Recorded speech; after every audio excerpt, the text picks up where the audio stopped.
In the 1960s, Bernardine Dorn was one of the leaders of the violent radical group known as the Weathermen. On December 3, 1980, in Chicago, Bernardine Dorn surrendered after 10 years in hiding. With her was another weatherman, Bill Ayers, with whom she had been living. They held a press conference and stated their continued commitment to radical change. Resistance by every means necessary is happening and will continue to happen within the United States as well as around the world, and I remain committed to the struggle ahead.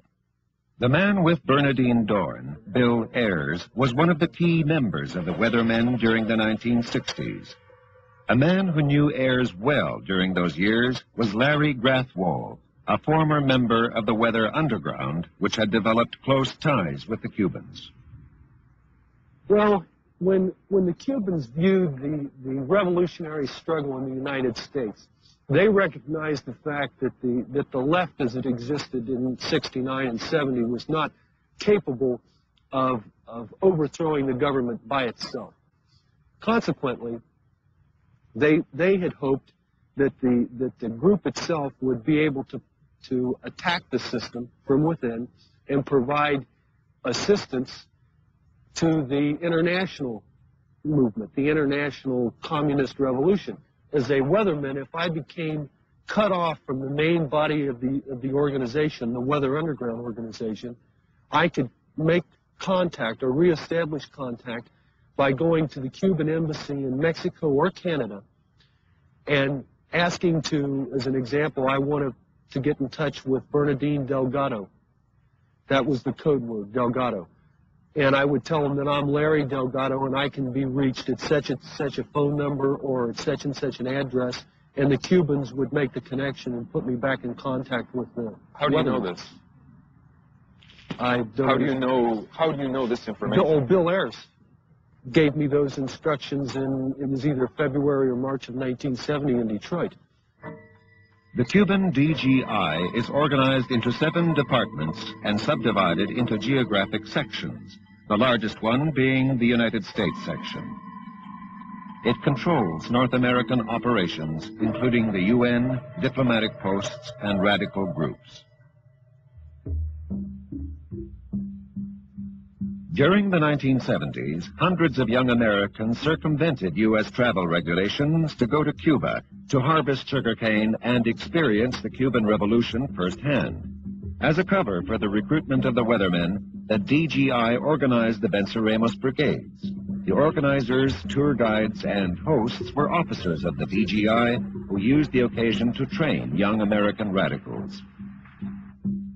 Cuban intelligence was well prepared for the Venceremos Brigades when they arrived. Every time that the Venceremos Brigade contingent arrived in Cuba, all the operational of the DGI had to drop what they were doing and go to work on the Venceremos Brigade. We had to investigate, collect background to see who could be recruited, what information could be obtained. Do you know of young Americans who were recruited in the brigade to work for the Cuban intelligence who came back to America and were secretly working for the Cubans? Yes, and they are still working. Still working for the Cubans in America? Yes, definitely. The brigade was established with the sole purpose of providing a cover for the Weathermen to get their people to Cuba for training. And that's why it existed. As a matter of fact, when our people came back off the first Venceremos Brigade in I think it was February of 1970, the criticism that the Cubans had made about the Venceremos Brigade indicated that the majority of people being sent there they felt were useless. They really weren't helping them harvest sugarcane. But that it was justified in the sense that here was a means to train and politicize weathermen contacts and weathermen. Cuba somehow had the ability to bring out in young people at that time the feeling of communism with a mambo beat, or somehow that what was happening in Cuba was totally different from what was happening anyplace else in the world. This was the main reason of the interest showed by the Russians in trying to control the DGI, because the Cubans could work far more easily than the Soviets. Weren't the weather people aware that they were being used by the Soviets in some way? No, they view the Cubans as being the vanguard of the international communist revolution.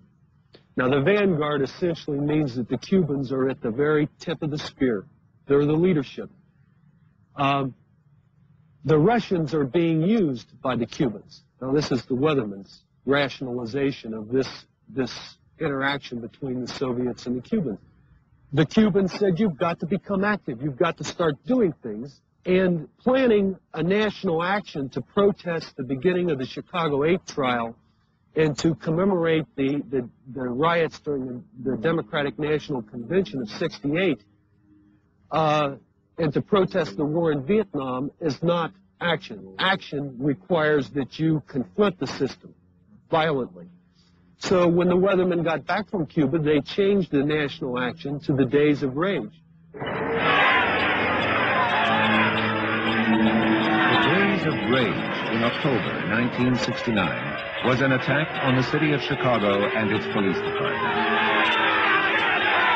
For 4 days, anti-war protesters, urged on by agitators of the Weathermen, rioted in the streets, engaging in violent confrontations and pitched battles with the police.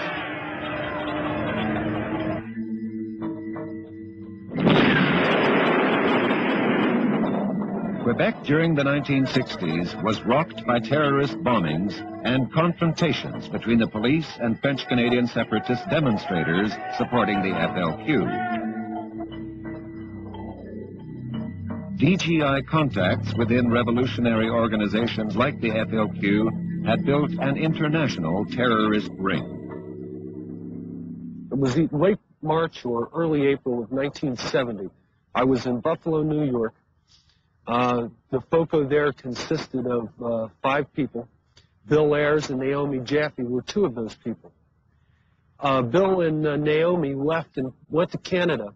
Where at in Canada, I don't know, to meet with members of the Quebec Liberation Front with the objective of establishing closer ties with them and cooperating in actions, if possible, on both sides of the border.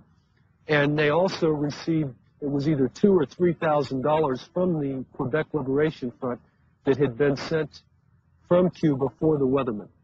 There was an attempt in 1965 by a group of blacks who had gone to Cuba under my auspices to blow up the Statue of Liberty. The Black Liberation Front, which had been formed in Cuba in 1964, was the prime mover behind this plot. The bombing was prevented, however, when the police recovered the explosives from their hiding place in the Bronx. Amongst those arrested was Michel Duclos, a member of the French-Canadian separatist organization which provided the explosives to the Cuban-trained extremists. She pleaded guilty to illegally transporting dynamite. We know that the Weatherman underground organization went to Cuba and utilized the same kinds of techniques that we utilized. These people did engage in direct bombing and killing in the United States. So I fear it. And yet, most of them haven't been heard from for a long, long time. That's right, but they're still out there. They're underground. And the question is, over a long period of time, what does it take to activate them?